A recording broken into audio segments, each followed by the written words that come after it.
आम्हा घरी धन शब्दांचीच रत्ने, शब्दची वाटू धन जनलोका. तुकोबारायांच्या या अभंगाप्रमाणे अभिजात मराठी भाषेची समृद्ध अशी साहित्य परंपरा जपणारे पहिल्या मराठी भाषा विद्यापीठ रिद्धपूरचे पहिले सन्माननीय कुलगुरू डॉक्टर अविनाश वामनराव आवलगावकर. अमरावती जिल्ह्यातील वरुड तालुक्यातील काटी या गावात त्यांचा जन्म झाला. वडील शिक्षक होते.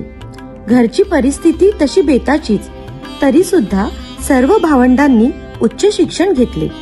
कमवा आणि शिका या तत्वावर ही सर्व भावंडे शिकून नोकरीवर लागली. श्री शिवाजी शिक्षण संस्थेद्वारा संचालित धनवटे नॅशनल कॉलेजमधून पदवी, तर मराठवाडा विद्यापीठातून MA मध्ये पहिले मेरिट आले आणि पुढे MPhil व PhD त्यांनी पूर्ण केली. मालेगावच्या महाराज सयाजीराव गायकवाड महाविद्यालयात डॉक्टर म.सु. पाटील यांनी त्यांची अधिव्याख्याता म्हणून नियुक्ती केली आणि इथून त्यांचा अध्यापन प्रवास सुरू झाला.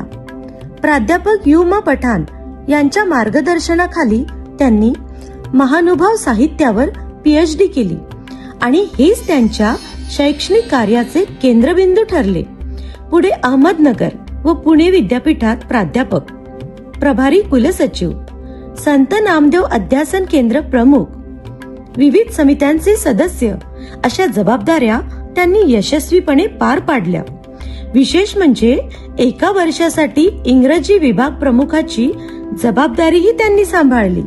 विद्यादानाच्या या प्रवासात कुटुंबियांची त्यांना सदैव साथ लाभली. पत्नी प्राध्यापक डॉक्टर संस्कृती आवलगावकर या पुणे येथे मराठी विभाग प्रमुख आहेत. मुलगा सृजन सिने क्षेत्रात सहाय्यक दिग्दर्शक आहे, तर मुलगी शब्दा डिझाईन क्षेत्रात इंग्लंडमध्ये स्वतःची ओळख निर्माण करत आहे. चौघांच्या या छोट्याशा घरट्यात असंख्य विद्यार्थ्यांची देखील कायम किलबिलच असते. शिक्षणाचा आलेख उंचावत नेताना त्यांचे कायम ठाम धोरण राहिले. ज्या कार्यासाठी आपण पगार घेतो त्याला न्याय हा दिलाच पाहिजे आणि म्हणूनच साहित्य व शिक्षण क्षेत्रातील योगदानासाठी सरांना अनेक प्रतिष्ठित पुरस्काराने सन्मानित करण्यात आले आहे. आणि म्हणूनच 100 पेक्षा अधिक संशोधन निबंध, 17 पुस्तके, 21 PhD व 30 MPhilच्या विद्यार्थ्यांना मार्गदर्शन हे त्यांच्या कार्याची साक्ष आहे.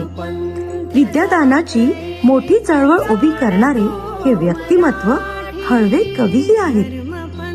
समीक्षण, संत साहित्य व अध्यापन या तिन्ही जगावर स्वामित्व मिळवले असले तरी देखील अवघ्या 4 वर्षाचे असताना ते मातृप्रेमाला पारखे झाले.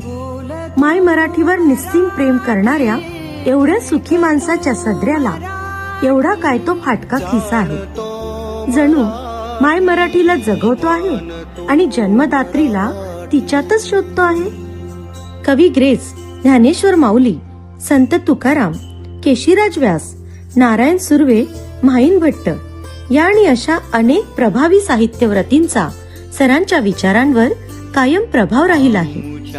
ते म्हणतात, मराठी भाषा केवळ एक संवाद साधण्याचे साधन नाही, तर ती महाराष्ट्राच्या सांस्कृतिक, ऐतिहासिक आणि सामाजिक जीवनात एक महत्वाचा भाग आहे.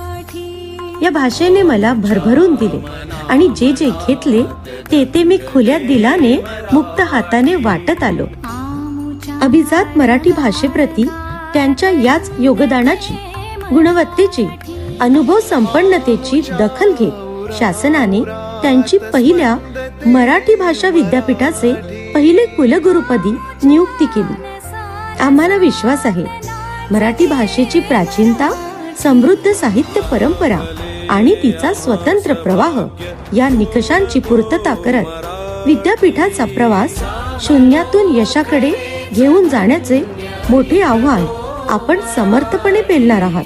तेव्हा विदर्भ पुत्र आदरणीय डॉक्टर अविनाश वामनराव आवलगावकर सर, आपणास शिवपरिवारातील अनेक थोरा मोठ्यांच्या साक्षीने सन्मानित करताना आम्हाला मनस्वी आनंद होत आहे.